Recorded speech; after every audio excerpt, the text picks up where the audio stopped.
देखी भैया, एगो बहुत ही तेजी से वीडियो वायरल होता जौना में एगो लड़की एगो लड़का से प्यार करतिया। उनकर नाम आरती रहता। वो लड़का के ओकर भाई बाप बहनोई बहुत बेरहमी से मार डालता लोग।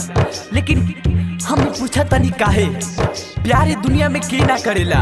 एक माँ एक बेटा से प्यार करेली, एक भाई एक बहन से प्यार करला, बाप एक बेटा से बेटी से प्यार करला।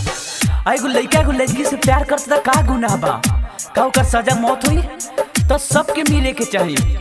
आज जो लड़की के भाई और बाप और बहनोई मरले बा, वो कई काम ना कइले होई, ओकर बाप भी गलती ना कइले होई, फिर काहे जियता? ओकरो तो जिए के हक नहीं के, ओकर भाई भी काहे जियता? आखिर उन लड़का के गुनाह का रहे? ओकर घर वाला केंगा तरपत होई, कैसे रही? प्यार कैले के बार मौत होला तो भगवान भी तो प्यार कैले तो काहे पूजा होता उनकर? प्यार के दुश्मन बारे घर आ जबाना ना दिया गया तो मिली ना दीवाना। आखिर डर के तो दीवाना मिलबे करेलू। हाँ, प्यार के दुश्मन बारे घर जबाना ना दिया गया तो ले जाई दीवाना। प्यार कोई कौन ना बाटे, प्यार कोई कवनो का ना बाटे। हे गो लड़की के दीवाना के मारल जाताटे, हे गो लड़की के दीवाना के मारल जाताटे। हाथी ओकर जान लेला से खातू अपन बेटी की इज्जत बचा लेला। हरे शादी कर देता भैया, वो खुश रहते। का तार सब कुछ गई, जेल में चल गई लोग, का मिले वहाँ? हे भगवान, का दुनिया बा तोहार। मार मार के ले हलक जान ओकर भाई बाप रे। हे भगवान कहियो मत करी हम माफ है।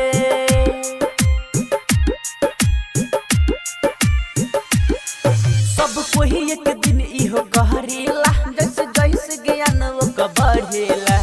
प्यार कोई कवनो का खेला बाहर बाटे, सच्चा प्यार कवनो ना खेला बाहर बाटे।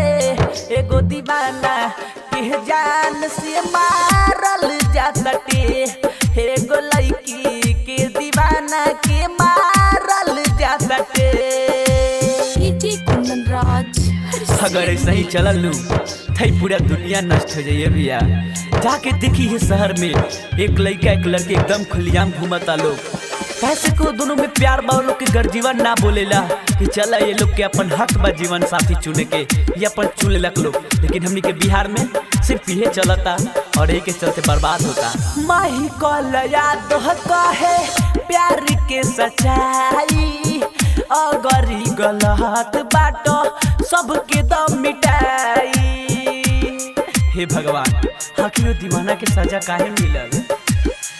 यहाँ सब कोई प्यार करेला, सब कोई है केहू पर न मरेला। आस बात दिल बाध रकबे करी, प्यार बात दिल रकबे करी।